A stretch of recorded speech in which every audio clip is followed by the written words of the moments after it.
মনে হয় আমরা এক একজন জীবনটাকে এক এক রকমভাবে অনুভব করি, এক এক রকমভাবে উপভোগ করি। কারোর কাছে জীবন মানে হচ্ছে লড়াই সংগ্রাম করে বেঁচে থাকা, দারিদ্রতাকে আঁকড়ে ধরে বেঁচে থাকা।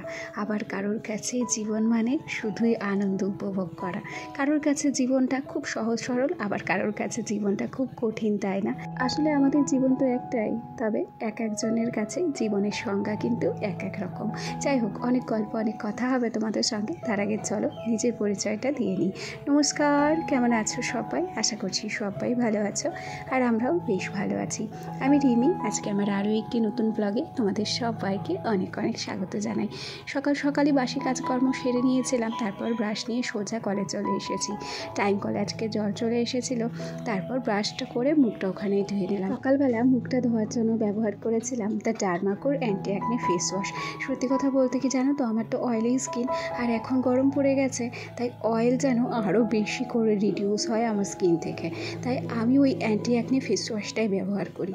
আর সত্যি কথা বলি, আমার মুখে বেশিরভাগ সময় একটা দুটো ব্রণ লেগেই থাকে। মাঝে খুব ভালো ফল পেয়েছিলাম, তবে এখন জানি না কি সমস্যা হচ্ছে, মুখে না আবার 2-4টে ব্রণ র্যাশ বেরিয়েছে। চলো, গল্প করতে করতে ভাতটাকে কিন্তু বসিয়ে দিয়েছি, আর এখানে চা করে নিয়েছি।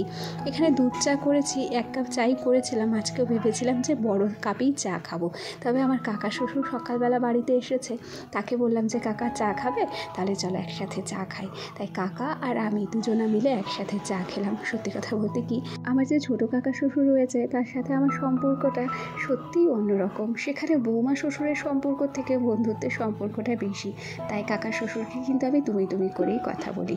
যাই হোক, সোনার জন্য বিস্কুট আনা হয়েছিল। গত পরশু ছেলের বিস্কুটটা শেষ হয়ে গিয়েছিল, তারপর ওকে স্কুলে দিতে গিয়েছিলাম, বাড়ি আসার সময় বিস্কুট নিয়ে এসেছিলাম। সেটাকে বয়ামে সুন্দর করে ভরে রাখলাম, আর এবার চলে এলাম যে সকালবেলা থালা বাসনগুলো থাকে সেগুলোকে ধুয়ে নিতে। সকাল দুপুর বিকেল মিলে থালা বাসন ধোয়া আমার যেন কমই হয় না। আসলে রান্না করতে করতে একটা দুটো করতে করতে না অনেক থালা বাসন জমে যায়। কাচাকাচি, ধোয়া মাজা, জল ঘাটাঘাটি করতে করতে দিনটা শেষ হয়ে যায়। জানো, প্রত্যেক দিন ভাবি যে দুপুরবেলা ঘুমোবো না, তবে শরীরটা এতটা ক্লান্ত হয়ে যায় যখন ছেলেটাকে ঘুম পাড়ায়, তারপরই মনে হয় যে না, একটুখানি ঘুমিয়ে নিই। আর যখনই একটুখানি ঘুমোতে যাই, ঘুমোতে সেই 4টে বেজে যায়। বেলা 4টের সময় ঘুম থেকে উঠে এতটা খারাপ লাগে, আমি ভাবছি আগামীকাল থেকে আমি আর ঘুমোবো না। আমার যতই অসুবিধে হোক, আমি একটু পাড়ায় গিয়ে বসে গল্প করব, তাও ভালো, ঘুমের ভাগটাকে কাটিয়ে নিতে পারবো। যাই হোক, আজকে একটু রান্না করব হচ্ছে মাংসটা গতকালকেই আনিয়েছিলাম, ওটাকে ফ্রিজে রাখা ছিল, আগেই বার করে রেখেছি।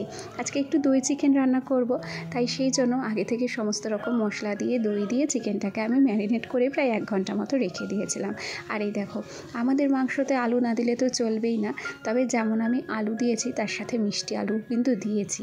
আসলে কি বলো তো, এখন তো একটা তরকারি খাওয়া হয়, ছেলেটাকে নিয়ে দৌড়াদৌড়ি ছোটাছুটি করতে হয়, স্কুলে যেতে হয়, আবার বাড়ি এসে নানান রকম কাজ থাকে। তাই আমি ভাবি যে এমনই একটা তরকারি রান্না করব যাতে করে আমি সব সবজির বেনিফিট পেতে পারি। তাই দেখবে আমার সবজিগুলো না একটু অন্যরকম হয়। আমি কিসের মধ্যে কী মিশিয়ে রান্না করি বলতে পারবো না, তবে জানি যার মধ্যে যেটা মিশিয়ে দিই না কেন সেটা কিন্তু আমার ছেলে খেয়েই নেবে। ওদিকে চিকেনটাকে তো আমি বসিয়ে দিয়েছি, আর তারপর সোজা এই ঘরে চলে এসেছি। সুন্দর করে বিছানাটাকে গুছিয়ে নেব, যদিও বা বিছানাটা কিন্তু গোছানোই আছে, তবে বিছানার চাদরগুলো একটু কুঁচকে রয়েছে। আর বিছানার চাদর কুঁচকে থাকলে না সত্যিই আমার ভালো লাগে না, তাই আমি যতক্ষণ পারি, যতবার পারি বিছানাটাকে টান করে রাখারই চেষ্টা করি। আর বিছানা গোছানোর আগে তো দেখলে যে আর্টিফিশিয়াল ফুলগুলোকে আমি কিন্তু ঝেড়ে নিয়েছি, সেই সাথে পর্দাটাকেও ঝেড়ে নিলাম। আসলে প্রত্যেক দিন টুকটাক করে যদি ঘরটাকে পরিষ্কার রাখা যায়, এই টর্দাগুলো একটু ঝেড়ে রাখা যায়, তাহলে খুব বেশি মাকড়সা ঝুলও পড়ে না, আর খুব বেশি পর্দাগুলো কাচা ধোয়া করতেও হয় না। তবে আমার পর্দাগুলো অনেক দিন কাচা ধোয়া করা হয়নি, ভাবছি এর পরের দিনকে যখন আমার বর আসবে ওকে দিয়ে পর্দাগুলো খুলে নেব। আমার বর এমন গিট বাঁধে, সে গিট খোলার সাধ্য কিন্তু আমার থাকে না, তাই ওর জন্য অপেক্ষা করি, আর ও আসলেই পর্দাগুলো খুলে কেচে দিই। যাই হোক, গল্প করতে করতে আমি কিন্তু আজকে খাটটাকে বেশ ভালো করে মুছে নিলাম। আসলে আমার তো পাকা ঘর নয়, যদি আমার পাকা ঘর হতো তাহলে মনে হয় আমার মিস্ত্রি দিয়ে রং করতে হতো না, আমার ছেলে নিজেই ড্রয়িং করে ঘরটা রং করে নিতে পারতো। দেখেছো খাটের কোনা কানাচ কোনো জায়গা বাকি নেই যেখানে পেন্সিলের দাগ নেই। মাঝে তো আলনাতেও থাকতো পেন্সিলের দাগ, তবে এখন যেহেতু স্কুলে দেওয়া হয়েছে কিছুটা সময় কম পায়, তাই এইসব দুষ্টুমিগুলোও করতেই পারে না। এখন তোমাদের সঙ্গে গল্প করতে করতে কম্বলটা ভাঁজ করে নিলাম। আসলে কি বলো তো, রাত্রের দিকটাতে তো আমাদের কম্বল গায়ে দিয়ে শুতে হয়, তবে আগে মোটা কম্বল লাগতো, এখন আর মোটা কম্বলটা লাগছে না, এখন পাতলা কম্বলেই হয়ে যায়।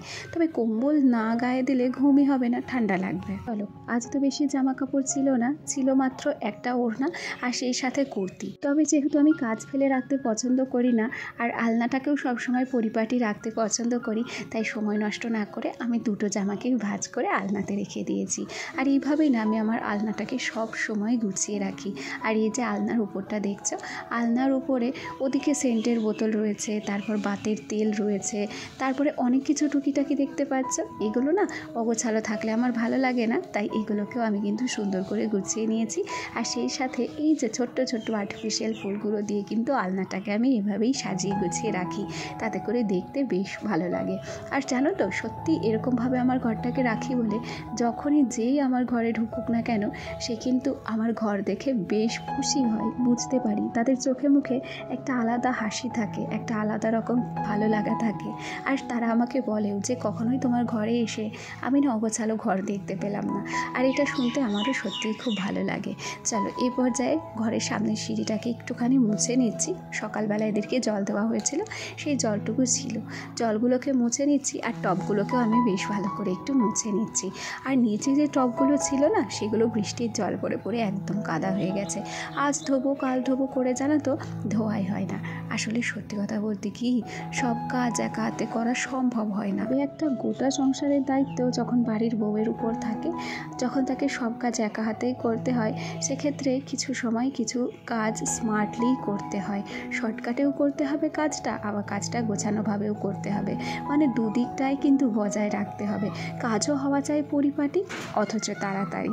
সেইভাবেই না বুদ্ধি খাটিয়ে কাজগুলো করতে হয়। যাকগে, চলো এখন একটু চেয়ারগুলোকে মুছে নিচ্ছি।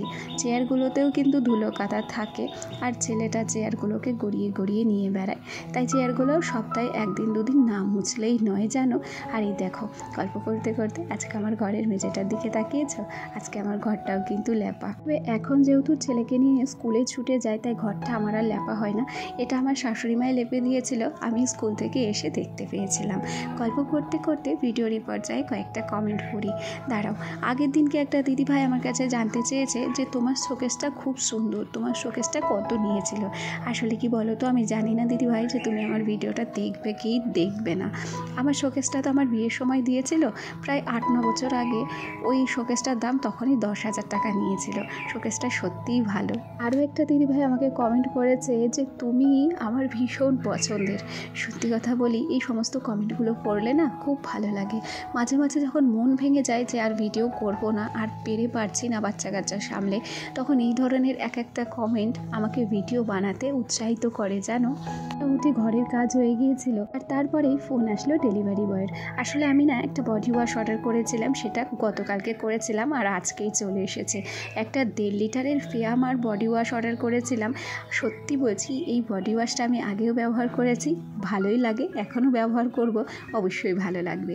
সেটাই নিয়ে নিলাম। বাড়ির পাশের একটা যা ছিল, দুজন মিলে একসাথে সেটাকে ওপেন করলাম। আর যা দেখেছো, গন্ধটা শুকে কি যে আনন্দ পেয়েছে। বলছে, আরে বাবা রিমি, এতে তো ভীষণ গন্ধ। আমি বললাম, হ্যাঁ, যেমন গন্ধটা সুন্দর, বডি ওয়াশটা কিন্তু ঠিক তেমনই সুন্দর। চলো, গল্প করতে করতে মাংসটাকে কিন্তু আমি নামিয়ে নিলাম। মাংসটা অনেকক্ষণ আগেই হয়ে গিয়েছিল, তবে কড়াই থেকে নামানো হয়েছিল না গো। এবার হচ্ছে স্নান করব, আর স্নান করেই তারপর ঠাকুরকে পুজো দেব। আর এই তো গল্প করতে করতে স্নান কিন্তু আমার হয়েও গেছে। ভিডিওর এই পর্যায়ে এসে আমার আজকের ভিডিওটি তোমাদের কেমন লাগলো কমেন্ট করে জানাতে ভুলো না। আর ভিডিও ভালো লাগলে আমার পরিবারের সদস্য হয়ে আমার পাশে থেকে যেতেও ভুলো না। চলো, আজকের ভিডিওটি তাহলে এখানেই শেষ করি। আগামীকাল আবার দেখা হবে নতুন একটা ভিডিওর সাথে। সবাই ভালো থেকো, সুস্থ থেকো, টাটা।